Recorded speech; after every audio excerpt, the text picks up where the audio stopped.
আমাদের এখন জানেন একটাই ট্যাক্স, জিএসটি ট্যাক্স। সব টাকাটা কেন্দ্রীয় সরকার তুলে নিয়ে যায়। আমরা প্রায় 1,87,000 কোটি টাকা ওপর কেন্দ্রীয় সরকার থেকে পাই। তাছাড়াও এই যে স্বাস্থ্যের ব্যাপারে সাধারণ মানুষের কাছে জিএসটি কাটা হতো, গদিবাবুরা একা ক্রেডিট নিচ্ছেন, কিন্তু আপনারা কি জানেন এর জন্য রাজ্য সরকারের তহবিল থেকে 20,000 কোটি টাকা কেটে নেওয়া হয়েছে।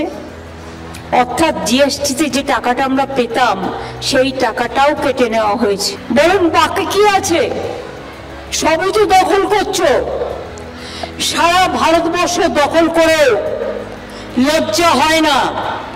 দখল করো গণতান্ত্রিক ভাবে, গণতান্ত্রিক অধিকারের মাধ্যমে, কিন্তু জোর করে কিছু দখল করতে গেলে মনে রাখবেন সেটা জরুরি অবস্থাকে মনে করিয়ে দেয়।